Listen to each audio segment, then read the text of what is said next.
India ने जो जाल बिछाया था उसके अंदर खुद ही फंस गया। एक तो जो वाकया हुआ पहलगाम वाला, वो बड़ा नॉन प्रोफेशनल किस्म का वाकया था।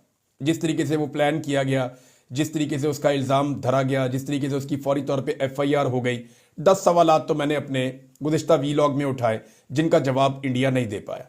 तो इंडिया के लिए एक तो वाकया कोई इतना मिच्योर नहीं था, कोई इस तरीके से उसकी हैंडलिंग नहीं हुई जैसे होनी चाहिए थी। अगर पाकिस्तान जैसे बड़े मुल्क के ऊपर आपने एक न्यूक्लियर फ्लैश पॉइंट के ऊपर जाके आप इसको कोई एक चिंगारी भड़काना चाह रहे थे या आप कोई एक गेम डालना चाह रहे थे, तो ये तरीकाकार गलत था।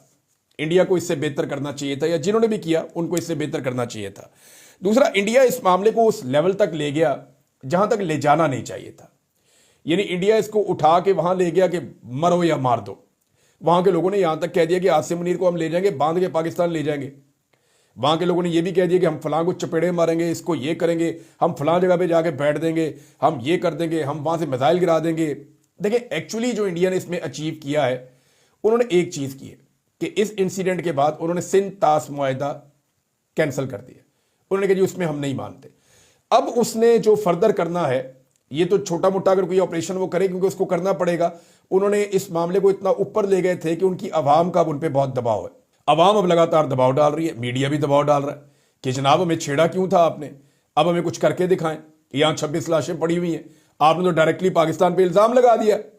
आपने तो कह दिया कि बॉर्डर पार से हुई है दहशतगर्दी, तो अब हमें दहशतगर्दों से इंतकाम चाहिए। अब जनाब इंडिया के अंदर अवाम के जज्बात भड़का के इंडियन हुकूमत खुद फंस गई है। बड़ी लड़ाई कर नहीं सकते, उनको आइडिया है कि दोनों ममालिक जो हैं वो एटमी पावर हैं, फिर दुनिया भी इसके बीच में आ जाएगी। और क्योंकि ये केस इतना मजबूत नहीं है तो इसके ऊपर बड़ी कोई जंग बनती भी नहीं है।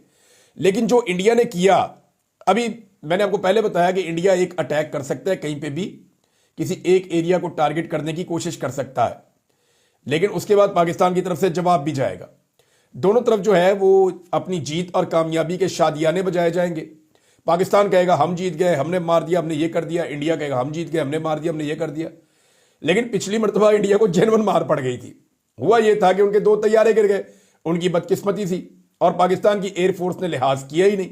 इन्होंने भी गिरा दिया जब इनको मौका मिला, क्योंकि वो पाकिस्तान की टेरिटरी में आए हुए थे। एक उधर गिर गया, एक इधर गिर गया। तो इंडिया के लिए बड़ी शर्मिंदगी वाली बात हो गई थी पिछली मरतबा। अब वो शर्मिंदगी साथ जमा थी, ये इंडिया ने फिर अवाम के जज्बात को उठा के आसमान के साथ लगा दिया, एक जंगी जुनून पैदा कर दिया। अब अगर वो लड़ाई नहीं करता तो उनकी बहुत बेइज्जती होती है। लिहाजा उन्हें कुछ ना कुछ एक एक्शन छोटा मोटा लेना पड़ेगा। लेकिन जो बड़ा एक्शन है वो यही है कि वो फ्यूचर में पाकिस्तान के पानी को रोकने का इरादा रखते हैं। अगर वो पाकिस्तान के पानी को रोकते चले गए तो एक वक्त आएगा कि पाकिस्तान में वो जमीनों को बंजर करने के काबिल हो जाएंगे। अब जो पाकिस्तान के वजीर दिफा हैं, उन्होंने एक स्टेटमेंट दिया है, और मैं उम्मीद करता हूं कि पाकिस्तान ऐसा ही करेगा कि इंडिया जहां पे भी पाकिस्तान के पानी को रोकने के लिए स्ट्रक्चर बनाएगा, पाकिस्तान उस स्ट्रक्चर को तबाह कर देगा। और यही पाकिस्तान को करना चाहिए।